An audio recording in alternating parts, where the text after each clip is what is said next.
आपके ग्रुप में सेंड होते रहते हैं। फिर आपको केवल उसी से नोट्स बनाना है, पहले तैयार करना है। तैयार करने के बाद आपको अपने फेयर कॉपी पर लिख लेना है। इससे क्या होगा कि जब आप पेपर में बैठेंगे तो आपका तैयार है ही है, केवल आपको क्या करना पड़ेगा, रिवीजन करना पड़ेगा। अब जरा समझिएगा, कल वाली बातें जो हमने बताई थी उस चीज को ध्यान से आप समझिएगा। देखिएगा, ये एक दर्पण बन रहा है और ये दर्पण साहब कैसा बन रहा है हमारा, अवतल दर्पण एक बन गया। इसका नाम हमने क्या दे दिया, M1 और क्या दे दिया, अवतल दर्पण दे दिया। ठीक है ना। तो सबको क्लियर हो गया कि अवतल दर्पण हमारा क्या है, M1 और M2 एक अवतल दर्पण है। अब आप सब जानते हो कि अवतल दर्पण का जो मध्य बिंदु होता है उसे हम क्या कहते हैं, ध्रुव कहते हैं। तो ये हमारा क्या मध्य बिंदु क्या भैया हो गया, P हो गया। और P और ऐसे आप सब जानते हो कि इसका केंद्र इधर ही मिलेगा, ये क्या हो जाएगा C। और P और C से जाने वाली रेखा को ही हम क्या कहते हैं, मुख्य रेखा। C और P के मध्य में हमारा क्या मिलता है, F मिलता है। तो इसका मतलब मुख्य फोकस भी यहाँ से आप कहीं होगा। क्लियर है कि नहीं, इतनी चीजें सबको समझ में आ गई। अब हम क्या करते हैं कि अवतल दर्पण पर एक प्रकाश की किरण आपतित करते हैं। तो लो, एक अवतल दर्पण पर क्या किया है, एक प्रकाश की किरण आपतित कर दिया है और इस प्रकाश की किरण का नाम क्या दे दिया था, AB दे दिया। तो AB एक आपतित प्रकाश की किरण हो गई। अब जो ही ये दर्पण पर पड़ेगी तो क्या होगी, परावर्तित होगी। क्योंकि यहाँ पर ये हमारा अवतल दर्पण है और मुख्य अक्ष के समांतर प्रकाश की किरण आ रही है, इसलिए आप सब जानते हो कहाँ से होकर के जाएगी, मुख्य फोकस से होकर के जाएगी। तो ये साहब मुख्य फोकस से होकर के चली गई। इतना सबको समझ में आ गया था। फिर हमने क्या कहा था कि जो दर्पण पर बिंदु B है, जिसको हम आपतन बिंदु कहते हैं दर्पण के लिए, उस बिंदु से एक अभिलंब खींचते हैं। वो कौन सा अभिलंब होता है, CB एक अभिलंब खींचते हैं। जान पा रहे हो कि नहीं, कल हमने खींचा था। तो CB क्या हो गया, एक अभिलंब हो गया। अब आपको सबको पता होगा ये हमारी कौन सी किरण हो गई, आपतित किरण हो गई। कौन सी किरण हो गई, आपतित किरण हो गई। ये वाली कौन सी हो गई, परावर्तित किरण हो गई। क्यों जी, ये परावर्तित किरण हो गई।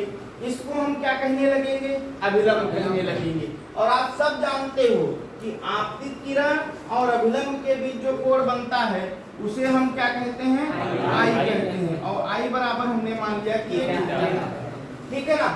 तो आप जानते हो परावर्तित किरण और अभिलंब के बीच जो कोण बनता है उसे हम क्या कहते हैं, R कहते हैं, अर्थात परावर्तन कोण कहते हैं। इसका मतलब ये वाला जो कोण हो गया वो क्या हो गया, R हो गया।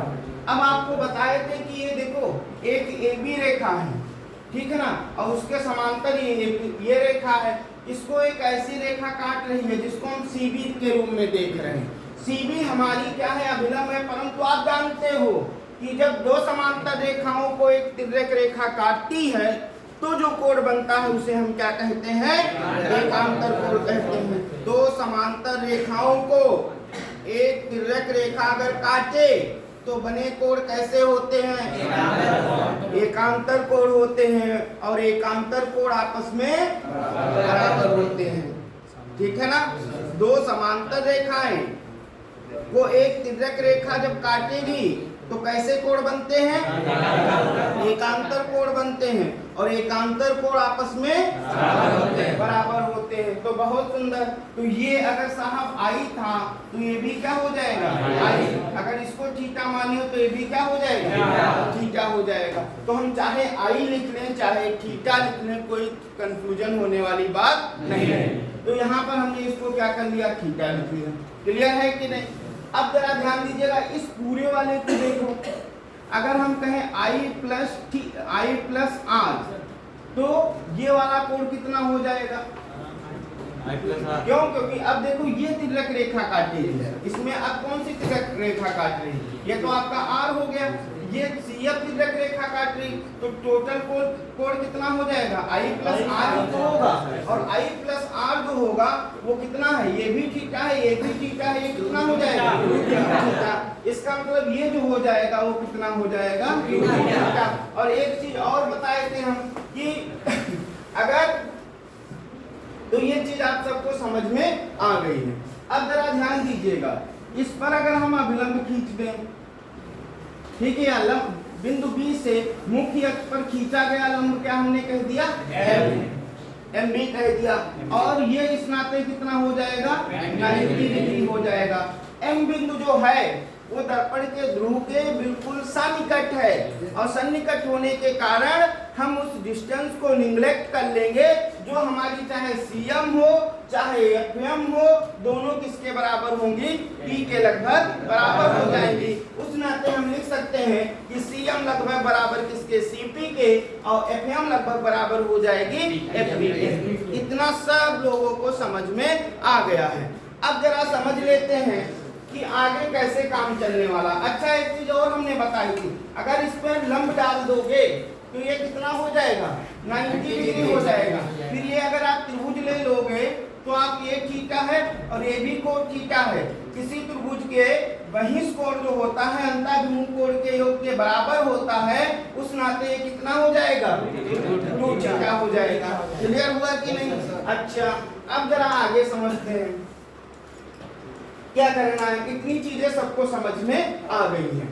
अब आप जानते हो C और P के बीच की जो दूरी होती है, C और P के बीच की दूरी होती है, उसको हम क्या कहते हैं,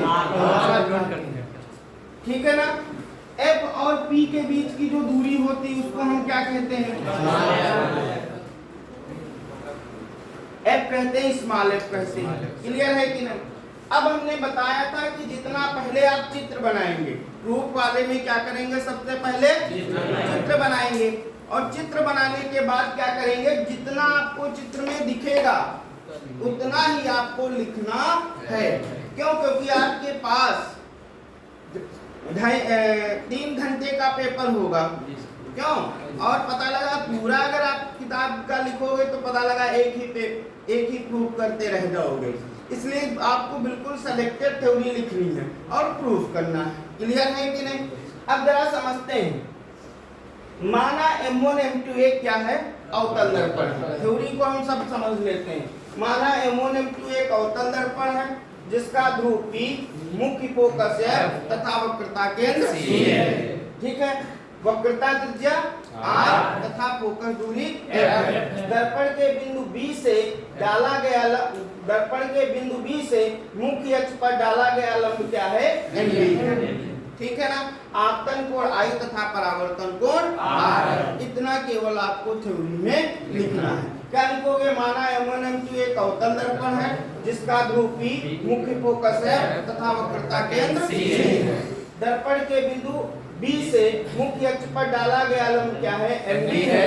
वक्रता त्रिज्या R, फोकस दूरी F है। आपतन कोण I तथा परावर्तन कोण R है।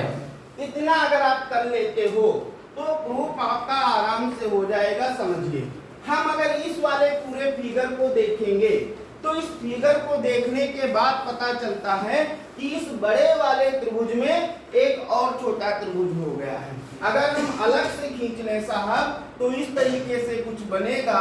सबको दिख रहा है ना। ये वाला हमारा क्या है, B है, ये क्या है, M है, और ये क्या है, C है। ये तो बड़ा वाला त्रिभुज दिख रहा ना साहब। और इसी के अंदर एक हमको छोटा वाला भी त्रिभुज दिख जाएगा। अगर हम यहाँ पर F कर दें और ये हमारा कितना है, 90 डिग्री। ये हमारा कितना है, थीटा है। ये कितना है हमारा, थीटा है। इतना सबको समझ में आ गया। अगर हम आपसे कहें कि यहाँ पर कितने समकोण त्रिभुज हो सकते हैं तो आप सब कह सकते हो कि भैया जी यहाँ पर 2 समकोण त्रिभुज दिख सकते हैं। एक बड़ा वाला समकोण त्रिभुज जिसको हम कहेंगे CMB, ये वाला, और दूसरा आप कह सकते हो कि ये वाला समकोण त्रिभुज, ठीक है, FMB। ये 2 आपको समकोण त्रिभुज दिख रहे हैं। अगर ये 2 समकोण त्रिभुज आप जान गए तो आपका हो भी जाएगा। और इससे पहले हम आप साहब बता चुके हैं सबको क्लियर करने के लिए कि अगर कोई समकोण त्रिभुज सपोर्टेड ABC है और ये समकोण त्रिभुज है, ये कोण थीटा है, तो समकोण के सामने की भुजा कोण की सामने की भुजा और शेष जो होती है उसे क्या कहते हैं आधार। और एक चीज आपको बताई थी कि tan थीटा बराबर हमारा होता है लंब बटे आधार।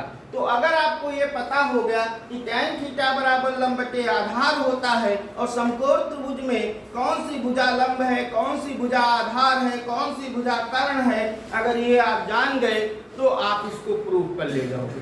कैसे? थ्योरी पे हमने चर्चा कर लिया है, अब देखो हम इसको प्रूव कर रहे हैं। अब लेते हैं समकोण त्रिभुज। समकोण त्रिभुज पहले बड़ा वाला त्रिभुज ले ले, उसके बाद छोटा वाला त्रिभुज ले ले, आएगा प्रूफ एक से ही, कोई दिक्कत नहीं, चाहे दोनों आप त्रिभुज लीजिए, ठीक है ना। पर याद करने के लिए पहले बड़ा फिर छोटा। तो CMB कौन सा त्रिभुज?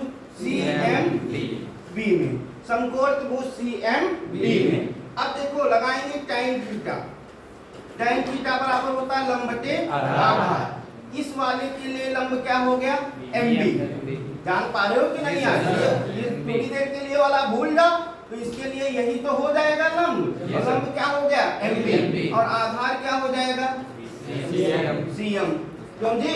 अच्छा, अब आप सब जानते हो जो CM है वो लगभग किसके बराबर है? CM। क्यों? क्योंकि M पॉइंट जो है वो P के लगभग बराबर है, इसलिए M हम P को मान सकते हैं, इसलिए ये किसके बराबर हो जाएगी? CP के। और tan थीटा, थीटा का मान बहुत कम है, तो इसलिए लगभग बराबर हो जाएगा किसके? थीटा के।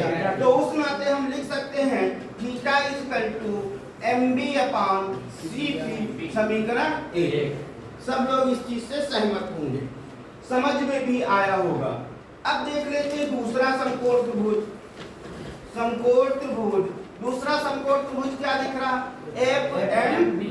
समकोण त्रिभुज FMB में क्या लगाएंगे? देखो इसके लिए ये लंब हो जाएगा और ये वाला क्या हो जाएगा? आधार हो जाएगा, क्योंकि ये कर्ण है, कर्ण की कोई मतलब नहीं tan थीटा के रेशियो में। क्यों?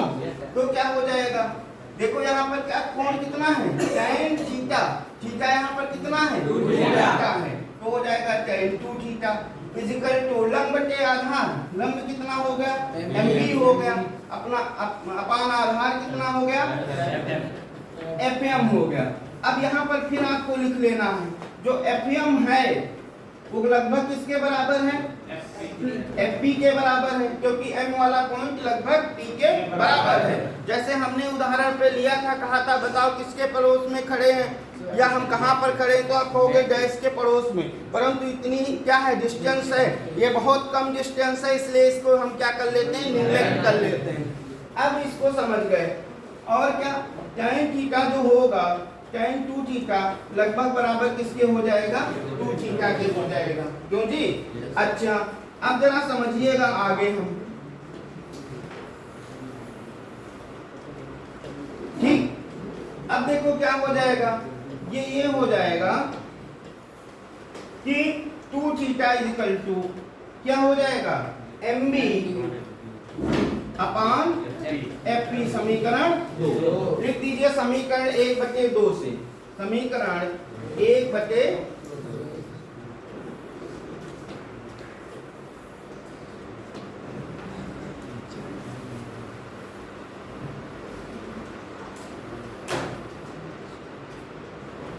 ठीक है, ये हो गया। अब लिख दीजिए समीकरण 1/2 से, ठीक है ना। समीकरण 1/2 से जब लिखेंगे तो देखो क्या हो जाएगा, इधर हमारा थीटा हो जाएगा, इधर हमारा 2 थीटा हो जाएगा। देखो 4 टर्म हो जाएंगे, तो पहले टर्म को हमने क्या बताया था? MB अपान CP वैसे रखेंगे, दूसरे वाले को गुणे के साथ पलट देते हैं, तो क्या कर देंगे? ये हमारा क्या हो जाएगा? FP अपान MB। MB से MB क्या हुआ? कैंसिल हो गया। थीटा से थीटा क्या हुआ? कैंसिल हो गया। 1/2 is equal to FP by CP, ठीक है ना। 1/2 इज इक्वल टू FP साहब कितना है? देखो इसको एफ पी कितना हो जाएगा, ये एफ पी कितना हो जाएगा, स्मॉल है, सी पी कितना हो जाएगा आर। तो एफ बराबर निकालना है ना, तो एफ इक्वल टू निकालोगे क्या हो जाएगा, इसको क्रॉस मल्टीप्लाई कर दोगे तो एफ इक्वल टू कितना आ जाएगा, आर बाई 2। यही हमको क्या कराना था, प्रूफ करना था। क्लियर है कि नहीं भाई, इसको आर को केवल यहाँ भेज देना है। तो एफ इक्वल टू कितना हो जाएगा, आर बाई 2, चाहे स्मॉल बनाओ चाहे कैपिटल बनाओ, ये आप पे डिपेंड करता है कि आप क्या लेकर के चलिए। या इसी में प्रूव कर सकते हो क्या, F R equal to 2f। Clear है कि नहीं, ये आपका प्रूफ हो गया। ठीक है ना, समझ रहे हैं कि नहीं।